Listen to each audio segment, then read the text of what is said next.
As you know at this point, Michele Bachmann has retired. She will not be running for another term in Congress. As Cenk would say, we got her, I guess. Mission accomplished, I suppose. One guy who you might not have expected to be mimicking or mirroring that statement is Jim Graves. Now, he's the hotel magnate who had, up until very recently, just a few days ago, been running against Michele Bachmann. He also is the man that ran against Michele Bachmann in the last congressional race, narrowly losing to her by just a couple of percentage points. So Michele Bachmann announces via her very long, rambling YouTube video that she will be retiring.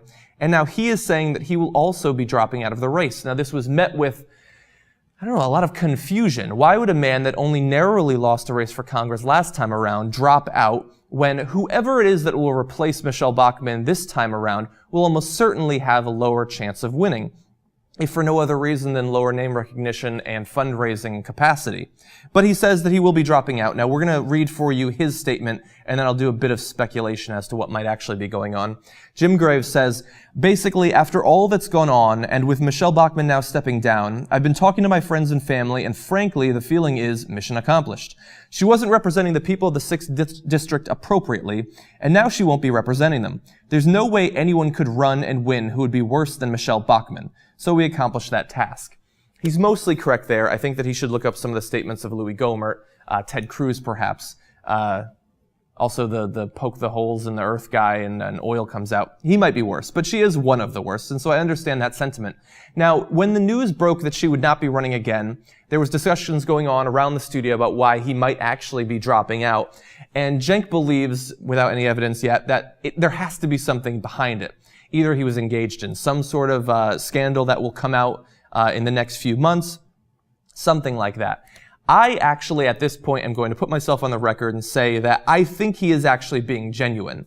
Now, I know that in American government that's pretty rare at this point, but I think that it's possible that he actually was just running against her because he directly opposed her policies, rather than simply saying that as a means to get a spot in American government.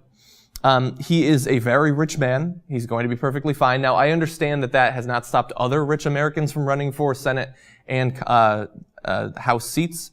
But I think that in this case, it's possible that he is actually doing what we say people should do. Run on the actual issues, run against politicians that you oppose because you actually oppose them, and not as just an expedient means to enter American government.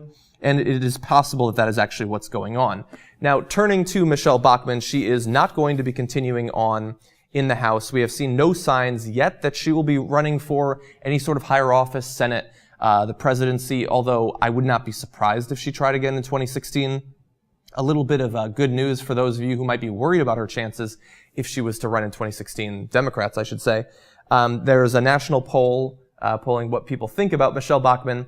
Nationally, she has a 40% disapproval rating, a 33% favorable rating. Those are not good numbers if you want to run for president. And similar to Hillary Clinton, she is very well known across the country. The chance that she would be able to make some sort of massive and durable change to those favorable, unfavorable numbers are pretty low. She has almost universal name recognition at this point. And so I guess I'll bid Jim Graves adieu. Thank you very much for putting whatever pressure you did on her. If you contributed to her retiring, we appreciate it. And to Michele Bachmann, your move.